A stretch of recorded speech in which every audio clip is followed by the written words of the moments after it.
conversation with my dearest pal. For until I have had my early cup of tea and have brooded on life for a bit absolutely undisturbed, I'm not much of a lad for the merry chit-chat. So Jeeves, very sportingly, shot Cyril out into the crisp morning air and didn't let me know of his existence till he brought his card in with the bohea. "And might what all this be, Jeeves?" I said, giving the thing the glassy gaze. "The gentleman has arrived from England, I understand, sir. He called to see you earlier in the day." "Good Lord, Jeeves! You don't mean to say the day starts earlier than this?" "He desired me to say he would return later, sir." "I never heard of him. Have you ever heard of him, Jeeves?" "I am familiar with the name Bassington, sir. There are 3 branches of the Bassington family. The Shropshire Bassingtons, the Hampshire Bassingtons, and the Kent Bassingtons. England seems pretty well stocked up with Bassingtons. Tolerably so, sir." "No chance of a sudden shortage, I mean, what?" "Presumably not, sir." "What sort of specimen is this one?"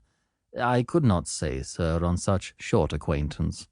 "Will you give me a sporting 2-to-1, Jeeves, judging from what you have seen of him, that this chappie is not a blighter or an excrescence?" "No, sir. I should not care to venture such liberal odds." "I knew it. Well, the only thing that remains to be discovered is what kind of a blighter he is." "Time will tell, sir. The gentleman brought a letter for you, sir." "Oh, he did he?" I said, and grasped the communication.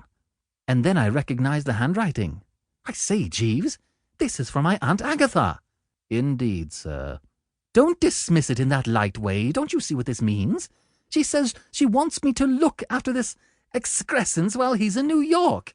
By Jove, Jeeves, if I only fawn on him a bit, so that he sends back a favourable report to headquarters, I may yet be able to get back to England in time for Goodwood.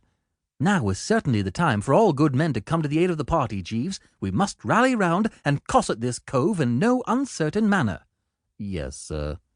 "He isn't going to stay in New York long," I said, taking another look at the letter. "He's headed for Washington, going to give the nibs there the once-over, apparently, before taking a whirl at the diplomatic service. I should say we can win this lad's esteem and affection with a lunch and a couple of dinners, what?" "I fancy that should be entirely adequate, sir." "This is the jolliest thing that's happened since we left England. It looks to me as if the sun were breaking through the clouds." "Very possibly, sir." He started to put out my things, and there was an awkward sort of silence. "Not those socks, Jeeves," I said, gulping a bit, but having a dash at the careless offhand tone. "Give me the purple ones." "I beg your pardon, sir." "Those jolly purple ones." "Very good, sir." He lugged them out of the drawer as if he were a vegetarian fishing a caterpillar out of the salad. You could see he was feeling deeply. Deuced painful and all that, this sort of thing, but a chappie has got to assert himself every now and then. Absolutely. I was looking for Cyril to show up any time after breakfast, but he didn't appear. So towards 1 o'clock I trickled out to the Lambs Club, where I had an appointment to feed the Wooster face with a cove of the name of Caffin I'd got pally with since my arrival, George Caffin, a fellow who wrote plays and whatnot.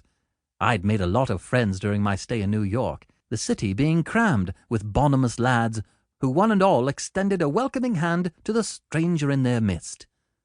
Caffin was a bit late, but bobbed up finally, saying that he had been kept at a rehearsal of his new musical comedy, Ask Dad, and we started in.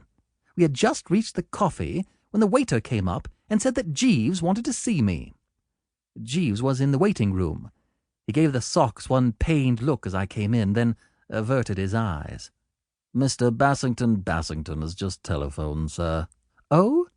"Yes, sir." "Where is he?" "In prison, sir." I reeled against the wallpaper. A nice thing to happen to Aunt Agatha's nominee on his first morning under my wing. I did not think.